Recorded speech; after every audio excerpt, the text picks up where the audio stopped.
So saya harap mungkin tahun ni dan tahun akan datang saya dapat menjadi warga negara Malaysia. Saya dapat pegang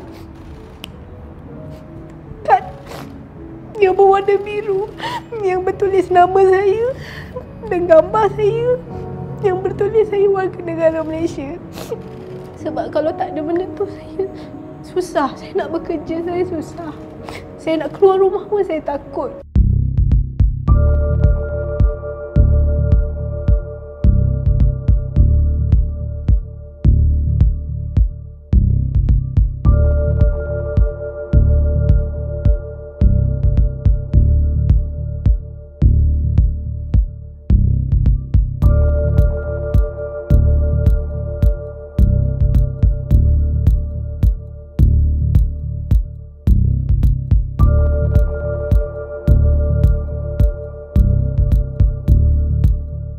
Tiada seorang kanak-kanak pun harus menerima nasib tanpa warga negara di negara mereka sendiri. Ini tanah air mereka. Ini tempat lahir mereka. Ini tanah tumpah darah mereka. Kami bercadang untuk meneruskan usaha advokasi kami melalui memorandum kepada Istana Negara, Kabinet dan ahli-ahli parlimen. Seterusnya mendesak mereka untuk mengkaji semula pindaan-pindaan kewarganegaraan yang regresif dan kesan negatif yang akan memberi impak kepada kanak-kanak dan kesejahteraan keseluruhan keluarga-keluarga di Malaysia. Bayangkan kanak-kanak yang membesar tanpa kewarganegaraan. Jadi bila pindaan ini dilakukan dengan niat untuk menjaga keselamatan negara, kami ingin tegaskan bahawa tiada kanak-kanak mengancam kedaulatan negara. Kanak-kanak jika mereka diberi hak dan dikembalikan hak mereka, mereka akan menjadi warga yang baik kepada negara. Kita tidak bercakap isu kesetiaan bila ianya datang daripada kanak-kanak. Terdapat 5 perkara dalam pindaan ini yang sangat regresif dan perkara ini akan menyebabkan masalah tanpa negara berlanjutan. Ini bukan sahaja menyebabkan ramai akan terjebak dalam masalah tanpa negara, tetapi ini juga akan menimbulkan satu lagi kelas, satu lagi definisi orang tanpa negara.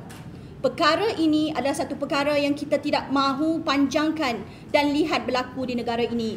Kerana semasa perlembagaan Malaysia ditulis, ianya adalah perlembagaan yang penuh dengan rasa empati terhadap kehidupan manusia di tanah Malaysia ini.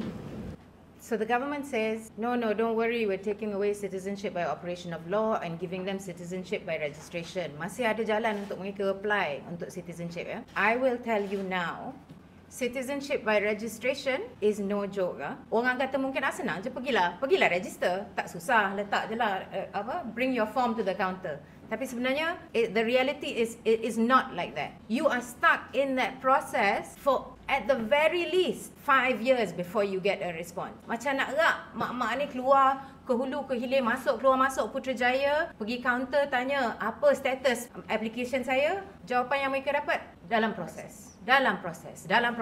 Situasi yang dihadapi oleh orang-orang tidak berwarga negara ini adalah apabila mereka pergi ke JPN untuk mendapatkan nasihat, mereka tidak diberi bantuan. Mereka diberikan borang yang salah, mereka diberikan nasihat yang salah, dan oleh itu mereka terpaksa menunggu satu proses yang tidak sesuai dengan permohonan mereka. Mereka ni apabila mereka jatuh dalam kategori ketiadanegaraan, menurut undang-undang perlembagaan, mereka seharusnya menjadi warga negara Malaysia. Jadi borang yang sepatutnya adalah borang E di JPN, borang pengesah tarafan kewarganegaraan. Ia bukanlah permohonan untuk diluluskan oleh pihak menteri, tetapi adalah pengesah tarafan untuk menunjukkan saya adalah warga negara Malaysia, ini adalah bukti-buktinya. Jadi kerajaan menurut perlembagaan harus memberikan taraf kewarganegaraan tersebut. Tetapi apa yang berlaku? Apabila individu-individu ini pergi, mereka tidak diberikan borang ini. Walaupun kalau mereka tahu pun pasal borang ini, pihak JPN takkan bagi. Kenapa tidak beri? Apa isu untuk kita halang individu-individu untuk memulakan proses undang-undang yang sepatutnya? Saya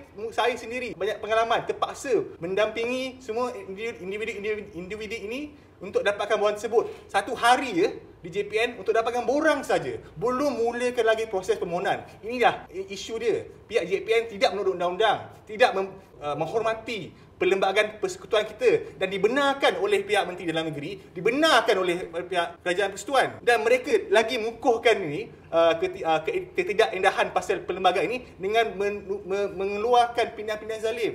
Apa ini?